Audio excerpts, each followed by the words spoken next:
پاکستان کا وہ بہادر سپاہی جسے بھارت نے 40 سال قید میں رکھا، جو 40 سال تک بھارت کی قید میں ناقابل تصور مظالم کا نشانہ بنتا رہا۔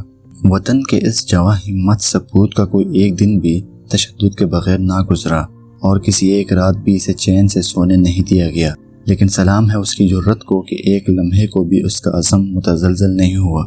سپاہی مقبول حسین کی کہانی واقعی عزم و ہمت، شجاعت اور بہادری کی لازوال داستان ہے۔ ویب سائٹ پڑھ لو کے مطابق سپاہی مقبول حسین 20 اگست 1965 کے روز جنگی قیدی بنے، لیکن کم ظرف دشمن نے انہیں محض اس لیے جنگی قیدی تسلیم نہیں کیا کہ کہیں انہیں قیدیوں کے حقوق نہ دینا پڑ جائیں۔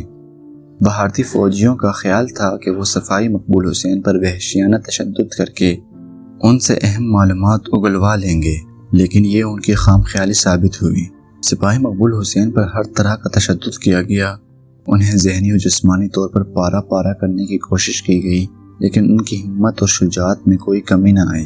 بھارتی درندوں کے بس میں زیادہ سے زیادہ یہی تھا کہ ان پر بھیانک تشدد کر کے انہیں لہو لہان کر دیتے تھے، لیکن اس پر بھی انہیں شرمندگی کا سامنا کرنا پڑا، کیونکہ پاکستان کا یہ بہادر سپوت اپنے خون سے کھال کوٹری کی دیوار پر پاکستان زندہ باد لکھ دیتا تھا۔ بزدل دشمن سپاہی مقبول حسین کی استقامت پر تنگ آ کر وحشی ہو کر ان کی زبان بھی کاٹ دی، لیکن اس کے باوجود انہوں نے بھارتی فوج کے سامنے جھکنے سے انکار کر دیا۔ آخرکار 40 سال بعد بھارت اس باہمت سپاہی کے آگے ہتھیار ڈالنے پر مجبور ہو گیا۔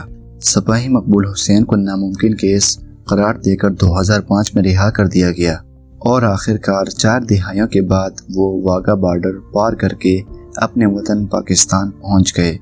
ناظرین، اب تک کے لیے اتنا ہی۔ مزید ایسی معلوماتی ویڈیوز کے لیے ہمارے اس چینل کو سبسکرائب کر دیں، ساتھ ہی بیل آئیکن پریس کر دیں۔ شکریہ۔